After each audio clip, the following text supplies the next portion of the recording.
Hola, bueno, antes que nada quería agradecer la invitación a participar del curso superior. Mi nombre es Nicolás Emiliosi y les voy a hablar de membrana epirretinal.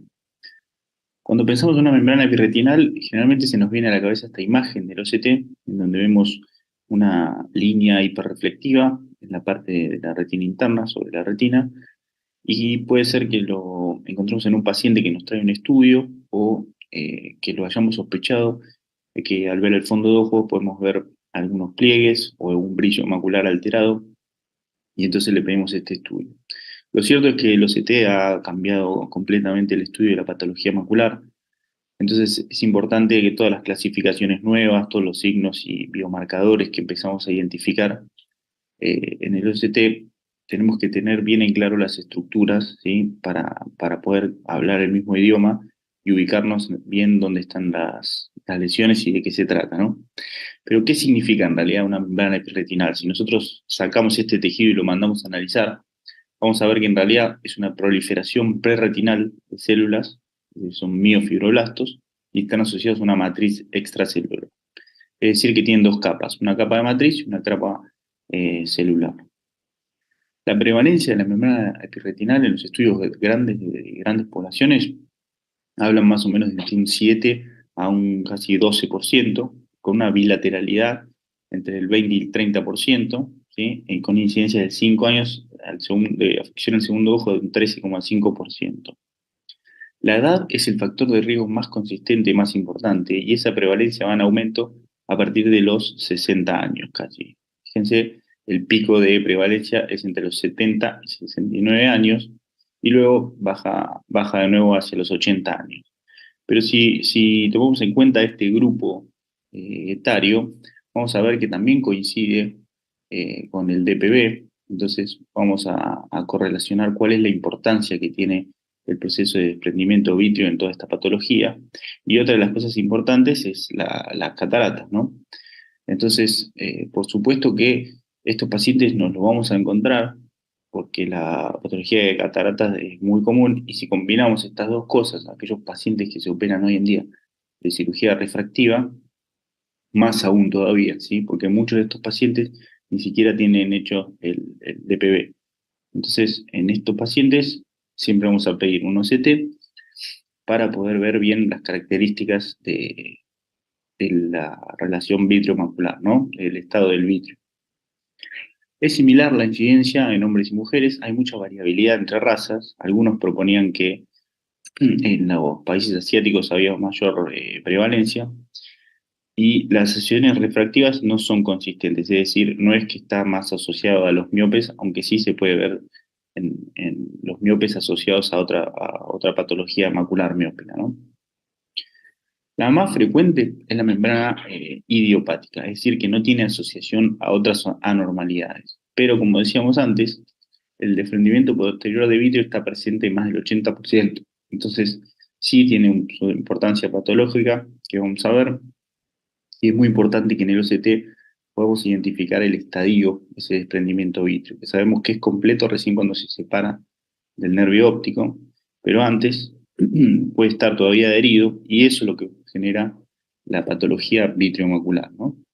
Y sobre todo cuando es un DPB anómalo, es decir, que no se separa por completo, no del nervio óptico, sino que no se separa y deja restos de vitrio, que eso es la vitreosquisis.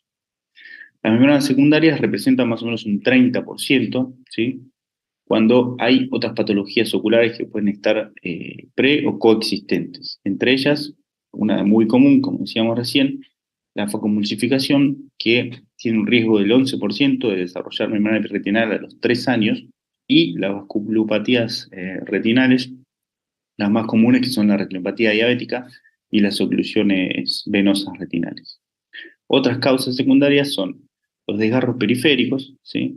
Que muchas veces pueden ser asintomáticos, chiquitos, y esos con el tiempo pueden ir desarrollando una membrana epirretinal. O, en este caso, el láser en exceso, ¿sí? Para tratar esos desgarros, o la criocoagulación en exceso, la cirugía de retina convencional. Esto es por la inflamación, entonces también hablamos de inflamación en las uveitis, que pueden ser otra causa secundaria de membrana epirretinal, los macroneurismas, la enfermedad de Coats. A veces las membranas epirretinales están asociadas a otra patología de tipo macular, como por ejemplo la atracción vitriomacular, la degeneración macular asociada a la edad, que en un momento también se propuso que la evolución de la degeneración macular está empeorada por esa membrana, por el tema de la atracción y la contractilidad. Puede estar asociado también a patología macular miópica, la foliosquisis miópica, los tumores vasoproliferativos y el trauma, también por la misma inflamación y cicatrización. Entonces, como decíamos antes, la presencia del desprendimiento posterior de vitrio y la participación en este proceso patológico, el DPV anómalo, entonces, es aquel que deja restos de vitrio sobre la superficie retinal. Esto es tan importante que justamente cuando hacemos la vitrectomía en toda patología retinal, tenemos que asegurarnos de que sacamos todo el vitrio, que no dejamos nada pegado a nosotros. Entonces, muchas veces nos ayudamos para identificar esos restos de vitrio en el intraquirúrgico tiñéndolo con triamcinolona, ¿sí? Pero entonces, ¿qué es esto de la membrana epirretinal que tiene dos capas? ¿Cómo se va formando? ¿Y por qué aparecen estas células? Que como dijimos antes, si nosotros eh, tomamos una muestra histológica, vamos a ver que todas las células terminan siendo miofibroblastos, pero en realidad eso es porque sufren un proceso de transdiferenciación, es decir, el origen de las células es diferente. Entonces se propusieron distintas teorías.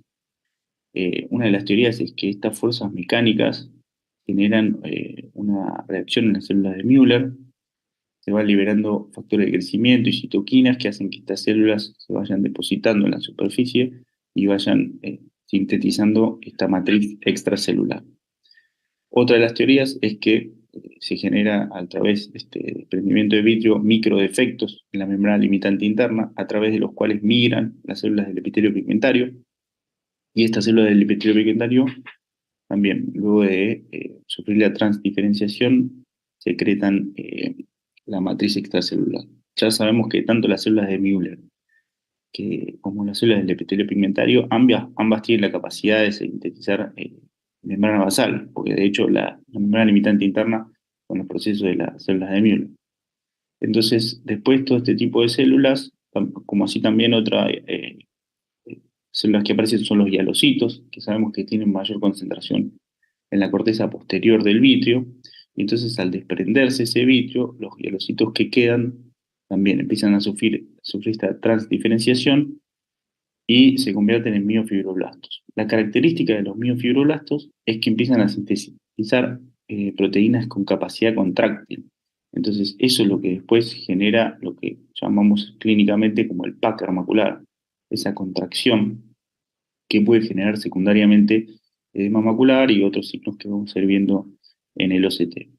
En cuanto, la mayor parte de los estudios están orientados hacia ver el tipo celular, que también cambia. Por ejemplo, las membranas epirretinales asociadas a proliferación vitroretinal, o sea, secundarias son desprendimiento de retina, tienen más contenido de tipo células del epitelio pigmentario.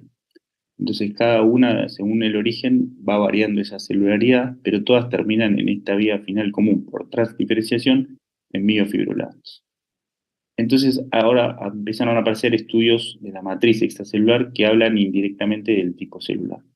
Vamos a tener el colágeno, digamos, que se forma de forma natural y nativa, que es de tipo 2, 4 y 6, y el colágeno neoformado, que es de tipo 1, 2, 3 y 6. Y sobre esta matriz es que crecen estas células. Entonces, si vemos en el OCT, los primeros estadios, vemos que la depresión foveal puede estar intacta, es una membrana más delgada y translúcida que vamos a ver en la clínica. Después ya esa depresión foveal se va perdiendo, ¿sí? Se puede desarrollar un tejido ectópico en estos estadios, fíjense, por encima de la fobia, es como si la fobia estuviera vertida. Y por último, ya hay una disrupción y una desorganización de las capas retinales. Entonces, como decíamos antes, muchos de los casos de membrana periretinal son asintomáticos, sobre todo en los primeros estadios, y es un hallazgo, o sea, que depende mucho de la duración, la severidad y el tipo de membrana, ¿no? A pesar de que las membranas más frecuentes son las idiopáticas, las membranas secundarias, otras patologías, van a tener también síntomas de las otras patologías, ¿no? Entonces, se puede presentar un paciente con disminución de agudeza visual o visión borrosa, ¿sí? Sobre todo hay un nuevo signo que se describe que es la interferencia binocular, que es que el paciente refiere que tiene dificultad para leer o disminución de la velocidad de lectura, y no lo puede explicar muy bien hasta que se tapa un ojo y ahí muchas veces descubre la metamorfopsia o la disminución visual en ese ojo en particular. Entonces, a esos pacientes les vamos a hacer un test de Amsler, o sea, vamos a investigar un poco sobre la metamorfopsia. Y otros pacientes ya en estadios más avanzados pueden describir una pérdida de estereopsis por aniseikonia, que es que el paciente con ese ojo de la membrana ve de distinto tamaño, generalmente más chico, una micropsia. Y también puede presentarse con los signos de DPB, ¿no? Con las mesorpsias. Entonces, a estos pacientes les vamos a hacer siempre un fondo de ojo con un buen estudio de la periferia, porque también dijimos que tenemos que descartar los desgarros periféricos que pueden pasar inadvertidos y que pueden desarrollar una membrana retinal si no la tienen todavía, ¿no? Y por supuesto que le vamos a hacer un OCT. Entonces, esta clasificación clínica, que ya tiene muchos años, que la escribió Gash, nos habla de un primer estadio de una maculopatía en celofán, que es un estadio temprano, vamos a una membrana más translúcida que no distorsiona la retina. Después puede pasar un celofán arrugado, esta categoría ya quedó medio eliminada, pero ya empieza a distorsionar la retina. Después ya es el famoso Packer macular, en donde hay gliosis preretinal, es decir, ya tenemos esos miofibroblastos y esa capacidad contráctil, que es lo que va haciendo que la membrana sea más opaca y que distorsione la retina. Ya vemos más pliegues, la tortuosidad vascular. Y por último tenemos esto que parecería un agujero, pero en realidad es un pseudo agujero, que vamos a ver en el OCT qué características tiene para diferenciarlo del verdadero agujero, ¿sí? Hay también otras entidades que tenemos que diferenciar de la membrana periretinal. Entonces, la membrana periretinal la vamos a ver como esta capa hiperreflectiva sobre la membrana limitante interna que arruga la retina y genera estos espacios hiporreflectivos entre la limitante interna y la membrana. Esta es otra entidad en donde vemos que en realidad por encima de la membrana limitante interna hay una imagen, pero que es isorreflectiva o hiporreflectiva y que esto se llama una proliferación epirretinal. A veces puede estar cubierta también de una estructura hiperreflectiva, pero en general eh, esto no es de tipo traccional, ¿sí? Acá no hay tracción, es más de tipo degenerativo y lo que se ve característicamente que es que en la fobia se ven los bordes excavados, es decir, hay pérdida de tejido, ¿sí? A veces puede comprometer la zona elipsoide, pero si no la compromete, estos pacientes pueden mantener una agudeza visual estable, con lo cual generalmente estos pacientes se observan. Distinto es la fobiosquisis asociada a una membrana epirretinal. En este caso sí vemos acá una membrana más formada, no ese tejido, sino que esto ya es hiperreflectivo.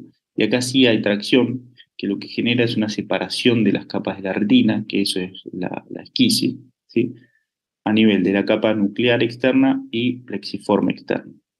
Entonces, esto sí tiene tratamiento quirúrgico porque hay que eliminar la tracción. Pero, a diferencia del agujero macular lamelar, en general lo observamos. En el 2017, Gobeto y colaboradores presentaron esta nueva clasificación del OCT en distintos estadios y sobre todo describieron la presencia de unas capas de tejido foveal ectópico, que vamos a ver que se llama Eiffel, que es esta presencia de esta banda continua, hipo o hiperreflectiva, desde la capa nuclear interna hacia la plexiforme interna, a través de la fobia, ¿sí? Y se propuso que esto está desarrollado por esta atracción crónica con formación de gliosis y proliferación de las células de Müller. ¿Por qué es importante? Porque esto es un buen predictor de la metamorfopsia, ¿sí? Es decir, no es de buen pronóstico, ¿no? Pero sí está asociado al grado de metamorfopsia que sufre el paciente y sí está asociado a un peor pronóstico visual. Esto no se da, digamos, en los estadios tempranos, sino que en esta clasificación vamos a ver que los primeros estadios, como decíamos, se va perdiendo quizás la depresión foveal, pero no hay tanta distorsión de la arquitectura. Ya después empieza a crecer este tejido ectópico y por último hay una franca desorganización de las capas retinales. Entonces, a mayor estadio de evolución de esta clasificación nueva, vamos a ver que es peor la huella visual, el espesor foveal central está más aumentado, hay más prevalencia de edema macular cistoideo, hay más prevalencia de disrupción de la zona elipsoide y disminución del tamaño de la zona vascular foveal. Esto también vamos a ver más adelante que se empieza a comprometer un poco la vasculatura macular. Otro de los signos que se describen se estudió también el mismo autor de Goeto, empezó a estudiar los 100 micras centrales, ¿sí? Subfoveales, que son más susceptibles al daño traccional, o sea que tienen importancia en la patología, y vamos a tener distintos signos. Uno es esto de la bola de algodón o cotton ball, donde vemos una hiperreflectividad también entre la zona elipsoide y el mayor espesor central, pero el 50% desaparece a los 6 meses postquirúrgico. Después tenemos el desprendimiento foveolar, que vamos a ver ya una imagen hiporreflectiva y que está levantado, y las lesiones viteliformes adquiridas, que son hiperreflectivas. Todos estos signos son de peor pronóstico, y aparentemente cuando vemos la presencia de este tejido ectópico, no se desarrollan estas alteraciones en el buque, digamos. Y lo que se propone es porque esta atracción va generando en las células de Müller esta, esta distorsión de la arquitectura foveal. Entonces, ¿cómo podemos diferenciar las membranas secundarias en el OCT? La verdad es que no hay una manera exacta, pero sí podemos ver que tienen otras características, como por ejemplo los distintos puntos focales de adhesión retinal, como por ejemplo en el caso de la retinopatía diabética proliferativa. Son pacientes que en general lo van a tener otro grupo etario, ¿no? Pueden ser más jóvenes, hay con sintomatología más profunda, más avanzada, y en estos casos generalmente terminan una cirugía más temprana porque tienen otra evolución más rápida, que depende, por supuesto, de la etiología asociada, ¿no? Este es otro caso, por ejemplo, de proliferación vitreoretinal, en donde vemos estos focos hiperreflectivos que no los vemos en las membranas idiopáticas. Todos estos son casos de membranas idiopáticas, donde, bueno, vemos estos signos que mencionábamos recién, que pueden estar asociados igual en los estadios finales a edema quístico, ¿no? Pero no es lo mismo que el edema quístico que podemos encontrar en la diabetes, que ese va a tener un componente también vascular, en cambio este es un componente más de tipo traccional o degenerativo, ¿no? Y la fobiosquisis, en la miopía degenerativa, vemos acá cómo tiene la córnea adelgazada, este estafiloma, y está asociado igual a membrana a esta fobiosquisis. Entonces, la idea es poder identificar biomarcadores que nos hablen de un pronóstico, sobre todo para explicar al paciente y para saber qué es lo que podemos esperar de una intervención quirúrgica. Entonces, la idea es poder encontrar cuál es el tiempo óptimo de operar las membranas. Esto es un tema de debate de hace mucho tiempo. Muchas veces nos guiábamos un poco por la huesa visual, eh, poniendo ciertos límites, digamos, a eso, o la metamorfopsia, pero con el desarrollo del OCT, cada vez las clasificaciones empiezan a incorporar nuevos marcadores que nos hablan de un pronóstico. Entonces, dentro de los predictores de buen pronóstico, esto está muy estudiado, la retina externa, no solo en las membranas, sino en toda la patología macular, hablan de la integridad, ¿no? De esas estructuras de la zona elipsoide, de esta zona de Cost, o del espesor foveal central, y la ausencia de estos signos que decíamos, de esta presencia del tejido ectópico foveal, o de las lesiones viteliformes adquiridas, o los estadios finales de la desorganización. Sabemos que cuando llegamos a la cirugía y tenemos estos signos, ya estamos tarde, o sea que ya nuestro tiempo óptimo pasó, porque este daño que se ha generado en la arquitectura ya suele ser irreversible, ¿no? Otros estudios complementarios que podemos hacer, en realidad no es que los hacemos de rutina, sino que es más también para la investigación. Vemos que en la autofluorescencia se resalta la tortuosidad vascular y podemos observar mucho mejor estas lesiones viteliformes. La angiografía por fluoresceína en realidad nos va a servir para estudiar las causas secundarias, ¿no? Sobre todo las vasculopatías. Y en el OCT angio vemos, como describíamos antes, esta disminución o ausencia de la zona vascular foveal, que se habla que es por un desplazamiento, por tracción, y que va alterando los plexos capilares, tanto profundos como superficiales, que hay una reorganización después de ellos eh, a nivel postquirúrgico y tienen cierta correlación entonces con la agudeza visual. La microperimetría también es un estudio que se ha hablado, la verdad es que no es tan cómodo y sencillo, digamos, como accesible, eh, pero bueno, ayudaría un poco a explicar un disconfort o una discapacidad que muchas veces refiere el paciente, que cuando le tomamos la visión no está tan mal, es decir, que no lo podemos detectar con la agudeza visual mejor corregida, con el campo visual, pero sí se habla de que podría haber una reducción de la sensibilidad retinal, sobre todo cuando se hace el pelaje de la limitante interna. Vamos a ver que en realidad el peeling es de la membrana epirretinal que está por encima de la limitante interna, pero muchos autores y cirujanos también sacan la limitante interna, ¿no? Vamos a ver que hay que volver a teñir y se habla como un doble pelado. Pero eso se propuso que puede generar daño en la sensibilidad, que ese daño aparece solamente en la microperimetría, ¿no? Y por supuesto que las zonas de agarre, en donde se agarra un poquito más profundo, se genera un daño iatrogénico, genera unos microscotomas que se pueden ver también en la microperimetría. Entonces, básicamente el manejo de esta patología es o observar o cirugía. Esta patología suele ser lentamente progresiva y muchos pacientes no requieren la intervención, sino solamente observar. Hay reportes de hasta 5 años que la patología no progresa en severidad. Entonces, no tenemos que apurarnos en indicar una cirugía apenas vemos una membrana. El tratamiento médico actualmente no hay, salvo, como decíamos antes, de las causas secundarias de las vasculares, ¿no? Que vamos a tratarlas con antiangiogénicos, esteroides o AINES. Pero vemos en muchos pacientes que vienen, que fueron tratados en otros lados con antiangiogénicos por este edema asociado a la membrana epirretinal y no tuvieron buena evolución. Y eso es porque la base de este problema es traccional, es decir, ese edema en las membranas epirretinales idiopáticas no es de tipo vascular. Entonces, no vamos a estar tratando nada, ¿sí? O si mejora ese edema por algún mecanismo quizás inflamatorio, después por supuesto que va a regresar, ¿no? La videofarmacólisis es algo que está en investigación, se estudió más para la atracción vitromacular, pero no para la membrana epirretinal.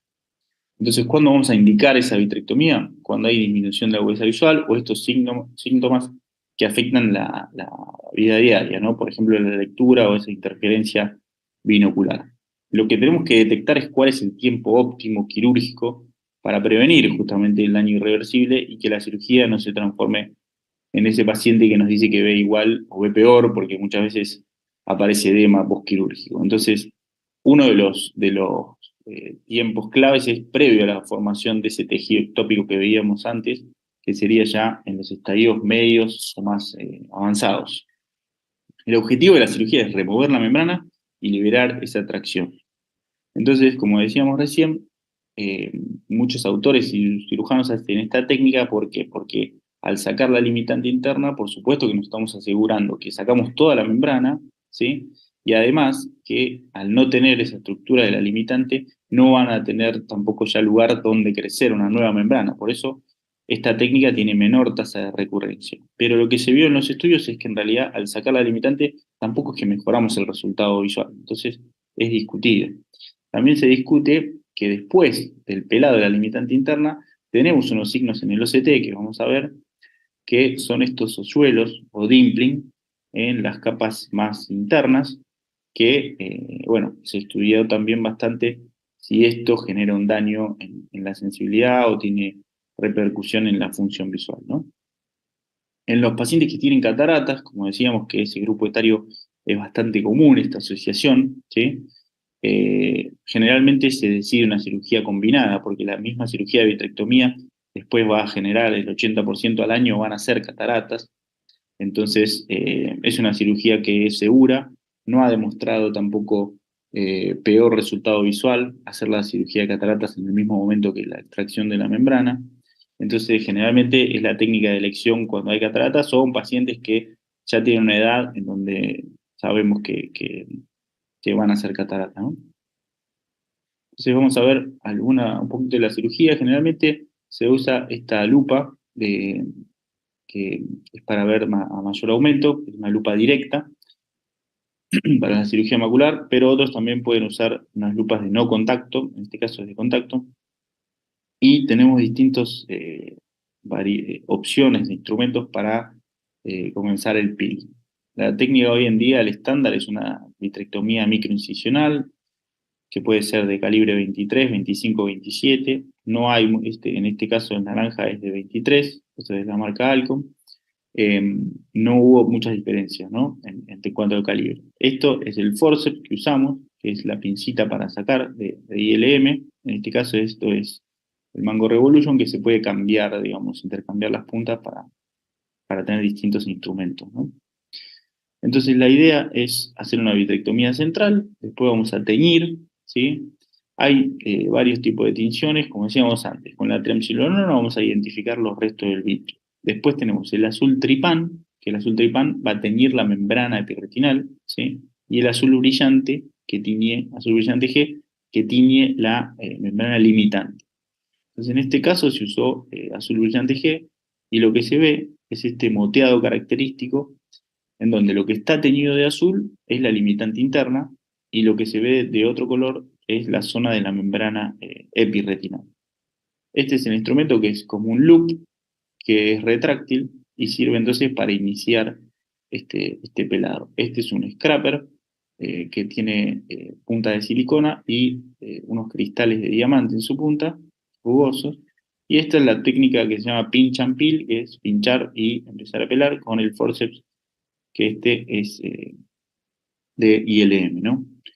Entonces, bueno, esto es más que nada para mostrarles las distintas posibilidades de empezar a hacer ese flap, ese pelado, y después lo vamos sacando, en este caso se comporta medio en bloque. Hay otros instrumentos que usan como el vacío para tratar de agarrar un poco más de tejido y que sea un pelado más uniforme, ¿no? Que sea menos cantidad de retomas, porque cada retoma tenemos el riesgo de generar algún daño. La idea es pelar hasta las arcadas vasculares, ¿sí? Estos petequias se van generando. Fíjense acá, vemos unos vasos exangües. Esto en realidad es una membrana epirretinal secundaria a una oclusión vascular, ¿no? Lo que decía de estas petequias no es que se generan por trauma directo, digamos, de la pinza, sino que por la misma adhesión que tiene la membrana y la limitante interna, se va lastimando. Y bueno, y por último se termina con un intercambio que se puede dejar aire o gas, en base también un poco a la patología, o sea, sangrado y demás, o se puede dejar líquido. Este es otro caso en donde vamos a ver que es un paciente miope. Ya acá en este caso se ve el DPB, ¿sí? Que parecería ser completo.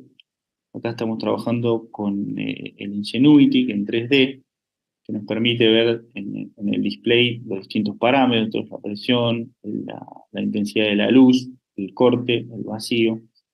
En estos pacientes miopes que tienen tendencia a la vitreosquisis, es decir, a que queden restos, generalmente usamos triamcinolona. Y siempre al final de cualquier cirugía de membrana epirretinal, a pesar de tratarse de una patología macular, vamos a revisar bien la periferia, ¿sí? Porque decíamos que hay asociaciones de desgarros periféricos, sobre todo, por supuesto, en la miopía, ¿no? Que tienen mucha más incidencia. No es necesario hacer un shaving, un pelado de la base del vitrio, pero sí una vitrectomía lo más completa que podamos, porque muchas veces hay lesiones que pasan inadvertidas. Entonces siempre hay que intentar la periferia para revisar y que no pase desapercibido nada. Como decíamos antes, entonces usamos a veces triamcinolona ¿sí? Para identificar esos restos de vitrio, y después vamos a teñir. En este caso, como la cánula no es esa que veíamos antes, que sale por el costado, para proteger un poco del jet directo, ponemos la luz. Los miopes tienen algo que es que en general o no tiñe muy bien o no hay mucho contraste, ¿sí? Porque no tienen mucho pigmento. Entonces, en este caso, bueno, una de las cosas que nos permite el Ingenuity, el 3D, es jugar un poco con los filtros, ¿sí? Y tratar de aumentarle el contraste. Pero muchas veces es un problema del segmento anterior, ¿no? Y siempre, como en toda cirugía, la visualización es lo más importante. Entonces, fíjense cómo cambia. En estos casos, algún pequeño error, digamos, de agarrar por demás, tiene consecuencias, peores consecuencias que en una retina normal, porque estas retinas son muy frágiles y enseguida se hacen microagujeros, que muchas veces, la mayoría de las veces no progresan, no hay problema, pero bueno, en los miopes además tenemos el tema del estafiloma posterior, entonces el pelado de la membrana, o en este caso de la limitante, en los miopes, no es hasta las arcadas vasculares, sino es hasta el borde del estafiloma, porque en los miopes vamos a tener la tracción tangencial, que genera la membrana, y una tracción anteroposterior, que es la del estafiloma, ¿no? Que esa tracción anteroposterior es la que muchas veces genera la fobiosquisis, esa separación de las capas en la miopía, ¿no? Entonces ahí vemos el borde del estafiloma. Vamos a ver otro caso, bueno, un caso de facovitrectomía. Yo personalmente hago la faco primero y después sigo con la vitrectomía. Trato de hacer una rexis que no sea muy grande, o sea, que tenga un buen tamaño para que no haya después, cuando ponemos la lente, mucho movimiento de la lente, sobre todo si vamos a dejar gas. Siempre me gusta dejar un punto y después sigo con la vitrectomía, ¿no? Pero bueno, hay otros cirujanos que primero ponen la tercera vía y después hacen la catarata y después eh, siguen con la vitrectomía. Este es un caso de una diabetes, entonces vemos que en los diabéticos tenemos que empezar la vitrectomía no desde el centro, sino desde los bordes para ir eliminando esa tracción, esas conexiones y puentes fibrovasculares que están desde la periferia hacia el centro, como por ejemplo en este caso, esta placa. Entonces, primero vamos a tratar la patología asociada, liberando bien todas esas tracciones, la sangre, digamos, y después, adelantar un poquito, vamos a ir hacia la patología macular. Muchas veces, bueno, también estas proliferaciones están en la mácula, entonces acá ya estamos trabajando con la lupa directa y también estamos trabajando con cirugía bimanual, es decir, vamos a tener un forceps en una mano, el vitrectomo, y una luz de candelabro, chandelier, que nos permite trabajar con dos manos, ¿no? Porque muchas veces estas membranas están muy pegadas y no tenemos un plano en donde cortar, ¿no? Bueno, acá también es un tema la visualización, el tiempo. Muchas veces tenemos que sacar el epitelio. Fíjense cómo cambia la visualización. O sea, siempre tenemos que priorizar la visualización en la cirugía. Vamos a adelantar un poquito. Entonces teñimos. Fíjense acá no estoy trabajando con la ILM, sino con otro forceps que tiene dientes. Fíjense la adherencia, cómo se va hasta levantando la retina, ¿sí? Eh, Y bueno, en los diabéticos también tenemos que tratar de sacar la limitante, nos va a ayudar también a saber que estamos sacando todas las tracciones. Y después, como en todas las patologías asociadas, tenemos que tratar esa patología. Generalmente, como hablamos de vasculopatías, vamos a hacer láser y también puede ser que lo asociemos a algún antiangiogénico o corticoides, ¿no? Como vamos a ver algunos casos más. Entonces, hacemos las tres entradas, ¿sí? Este es otro de 23G. Muchas veces, como decíamos, si no está hecho el desprendimiento posterior de vitrio, es lo que tenemos que hacer nosotros, asegurarnos en la cirugía de hacer eso. Entonces, vamos a ir a buscar desde el nervio óptico hacia arriba. Esto también lo podríamos haber hecho con triamcinolona para identificar mejor y que sea una maniobra más fácil, ¿sí? Y una vez que nos aseguramos de ir desprendiendo el vitrio desde todos los cuadrantes, vamos a hacer la vitrectomía central. Después nos vamos un poco más hacia la periferia, fíjense en la tracción. Vamos a teñir con azul en este caso azul brillante. Entonces, este moteado, como decíamos, nos permite identificar dónde está la limitante y dónde está la membrana. Podemos hacer directamente esta técnica de pinch and peel. Y fíjense también, algo característico de esta cirugía es que las membranas no siempre se comportan iguales, ¿no? No solo las idiopáticas, sino también la diferencia entre las que son secundarias y las idiopáticas, eh, generalmente tienen comportamiento distinto, ¿no? Pero bueno, tenemos que hacer lo mismo. Por ejemplo, en este caso vemos como que es esta consistencia medio como de chicle o que se va deshaciendo, y por otros lugares sí sale más en bloque, más fácil. A veces tiene mucha tracción, entonces si nosotros queremos sacar el resto de membrana a través de la parte foveal, podemos dañarla, entonces conviene quizás sacarla.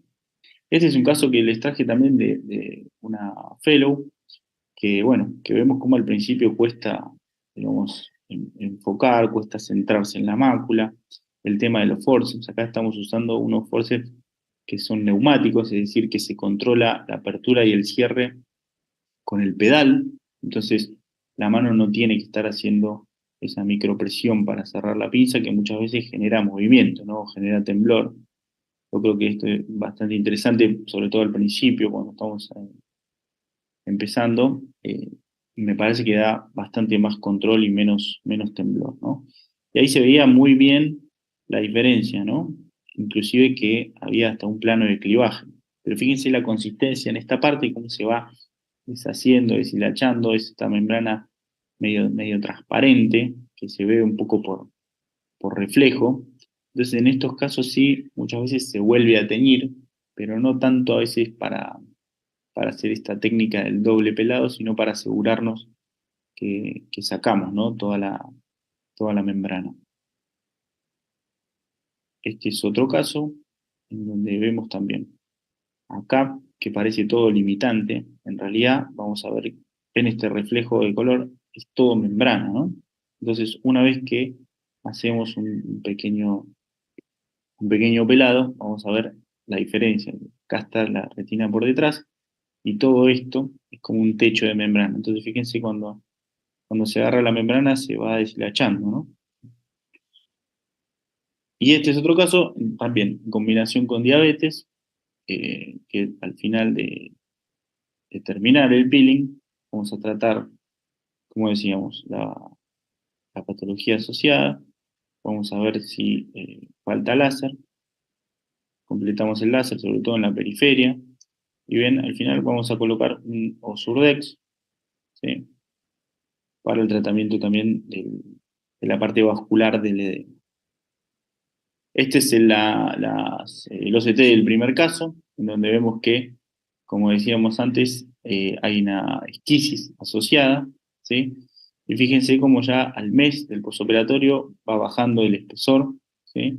Y ya esas capas se van volviendo a integrar, ¿no? En este caso tenía la retina externa bastante conservada, entonces estos pacientes pueden llegar a tener una buena agudeza visual. Y otra cosa es la evolución en el tiempo, ¿sí? Esto es algo que también tenemos que comunicarle al paciente postquirúrgico. La evolución suele ser lenta y puede seguir habiendo cambios a lo largo del tiempo, ¿sí? Hay reportes de hasta 3 años. Fíjense cómo a los 7 meses ya se parece más a una anatomía normal, sin embargo todavía quedan ciertos bordes de la fobia que todavía están alterados. Este es el caso, el segundo caso, ¿no? Donde, como que les contaba, ¿no?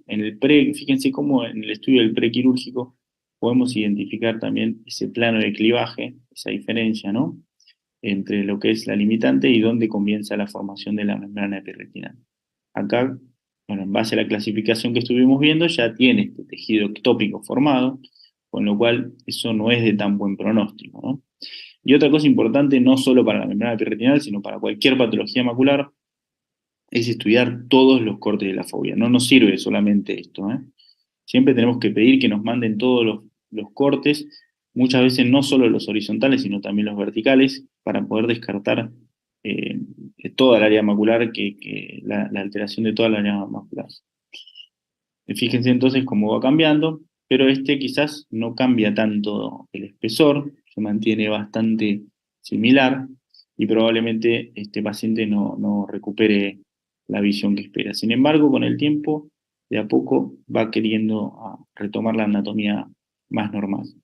Y este es el caso del diabético. Fíjense cómo el edema quístico ya está mucho más presente, más avanzado, porque tiene un componente vascular asociado, pero al liberar la tracción, fíjense cómo se va acomodando. Esto es la parte nasal, generalmente es la parte que suele quedar con más alteraciones, sobre todo del tipo de espesor, ¿no? Suele quedar el espesor más aumentado y estos quistes, ¿no? Entonces, ¿cuáles son los cambios que podemos ver en el OCT, en el posoperatorio? Bueno, las complicaciones de la vitrectomía son como cualquier vitrectomía, por suerte son raras y cada vez con la microincisión más raras aún, pero sí lo que podemos encontrar en el posoperatorio son estos hoyuelos que se llaman dimpling. El 50% de los pacientes que tuvieron el peeling van a aparecer estos, sobre todo en la parte temporal. Como decíamos, con el filtro azul se ven estos moteados oscuros que son concéntricos. Al principio le llamaban Donfel, que son disociaciones de la capa de fibras nerviosas. Después otro lo mencionó como dimpling, que son estos hoyuelos, ¿sí? Otro de los signos que podemos encontrar en el posoperatorio es este edema macular microquístico. Fíjense que ya no está la membrana epirretinal, pero queda este edema. Y como decíamos, que no es de tipo vascular, es decir, es angiográficamente silente. Puede ser previo a la cirugía, pero más común que aparezca después de pelar la limitante.